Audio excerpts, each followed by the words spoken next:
What's up, guys? Hypebeast. So I'm here to talk about the MPC 2500 and some of the reasons I really like it. So my history with the 2500, or let's just go back with my MPC history. I started off on the MPC 1000 in like 2008. Got my first one. It was a blue one. I sold it to a rock and roll band from Canada called the Soons. And then, cause I had bought that one, and then I had bought a black one, cause I heard the pads were bad, or the pad sensors or whatever. That ended up being, whatever it was. But I started on the 1000. So the 2500, for one thing, it's mad familiar for me always. I had two 2500s before. I had a black one, and then I had the special edition one with the blue screen. The black one I sold. I had to get it fixed. I think I had to get new pads, or it was something, and then it was stuff that I probably couldn't do, but I'm pretty sure I took that one to Bruce for that one I sold, but then I was able to get the special edition, or the special edition, and I was like, oh, this is the one. And then life happened, and I was basically like, oh man, we're about to move, I need money. So I sold that special edition to my homie. Over the years, I tried to get another one. Like I got one off Guitar Center, just like their used section, and it came and it wouldn't power on. There was something wrong with it, so I took it back. So over those years, I've used so much equipment. I've got MPC Lives, Octatracks, SP Galores, modular, poly and trackers, all type of shit. But I always go back to MPCs, and I have been going back to my MPC 2000 XL, but there's just certain functions on it it's a dope machine, but it's very slow, and then the chopping is just not good. I'm still getting back comfortable with the chopping on the 2500 and JJOS, because I'm not even sure if I ever had the OS, the XL OS. I think I just had the free OS last time I had the 2500. So yeah, I got the paid JJOS. So that's one thing. If you do get the 2500, get the JJOS. It's a dope machine, man.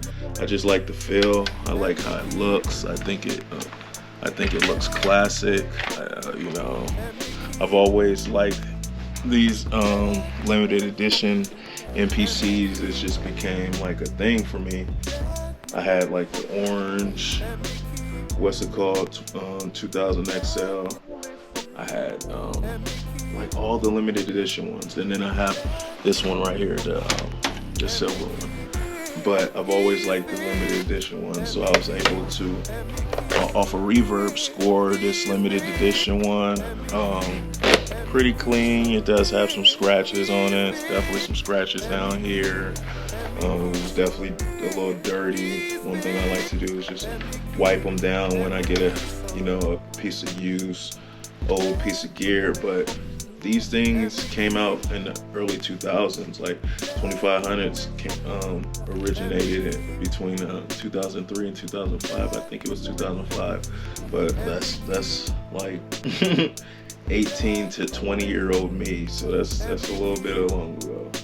But I've always liked these machines. Oh damn, there's sounds in there.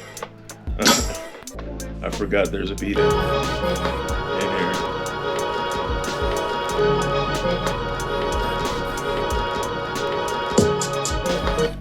I'll just make a video for that later.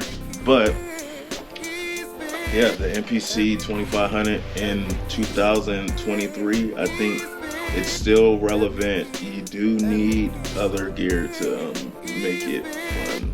Because if you're just literally just sampling from records, or if you don't have like old CF cards with hella beats and stuff on it, then it could get rough. But I had all of that. I had whole CF cards with super amounts of beats. I have CF cards in my 2000 XL, you know, so I have like at least seven CF cards from over the years of making beats.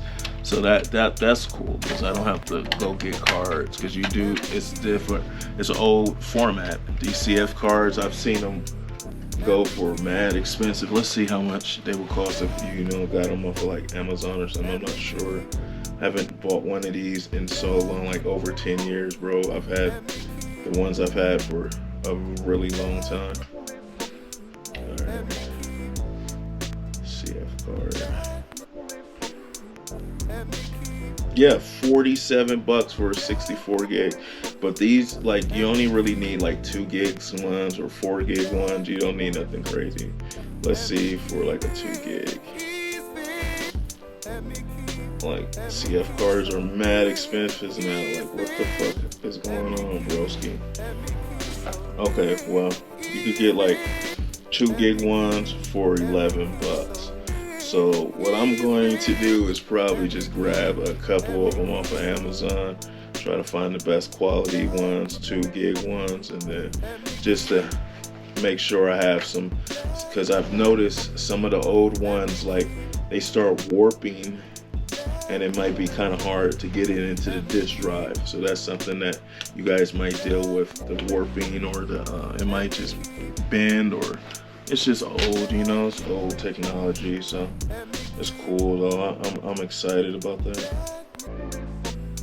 Yep. So, but yeah, I feel like it's a dope machine. I love the functions. It is a little weird doing the shift and all the pads, like to get to where you need to go, or the mode and all the pads. But you get used to it. I mean, I used to do that, but that's so many years ago. I've used so many pieces of gear. I rank this MPC definitely high. I've always felt like the 2000 XL was one of my favorites, but I would definitely say the 2500 is one of my more favorites, and to come back to it after like 10 years of not using it, it's bananas. It's fun, man. And it's crazy because I remember when I moved and I had to sell all my stuff, I had a stand similar to this one, and my 2500 on the stand, I used to just get down like that up in Long Beach, and it just reminded me of that, and it took 10 years to get it back. So sometimes it be feeling like, yeah, I'm gonna sell this equipment, I might not never get it back or get nothing that I'll like again, but it's a journey. Like, I'm looking at MPC 5000s again because I'm just really feeling this old school like workflow, but to bring it into the modern. So one thing I was saying earlier is, like, if you don't have modern stuff around with these, it could get a little bit tedious. But I always have an MPC Live somewhere close, so that means I got drums. Bam. MPC Live, great storage for drums. Bam. So you got drums. Always got synths somewhere. Bam. So you got synths. Samples, records is what it is, man. I'm always sampling from records. That's pretty much the bread and butter. I haven't really digged into the effects. I've been using this shit mad basic, just like straight up like a 2000 XL, because that's what I've been using lately. I also was on my Octatrack, but I'm gonna be honest, guys, sometimes when I get on the Octatrack, I get frustrated because I be forgetting how to do little stuff, and it's like, man, it just, I got kids, you can hear they're just going ham upstairs. But like, we have a hella time to just be doing hella shit, so I'd be like, oh man, like, Octatrack over here, MPC, let's bang out a beat. And yeah, I'm just really excited to dig into the 2500 right now, and I would be excited to dig into the 5000 too, because I've had a 5000 before and I sold that mess. I used to just flip MPCs, but I've always liked that one, and my wife even liked it because she used to like the synth part of it. So that's really cool. But yeah, I hope you guys got something out of this video. If you like the 2500 and you're still using it in 2023, make sure you comment below. If you're using other piece of old school gear, or maybe it's a newer MPC like the MPC keys, I got that. Make sure you just comment below. Tell us about your process. I'm looking to just keep evolving my sound and work with artists. I had a couple good opportunities from New Year's. I DJ New Year's, so I'm just definitely just keep vibing and just keep growing. I got a No-Fi coming up. That's my beat event, and then I got a rap show coming on the 28th, which I'm super juiced about. So if you're not following me on IG, go follow me on Official Tariq.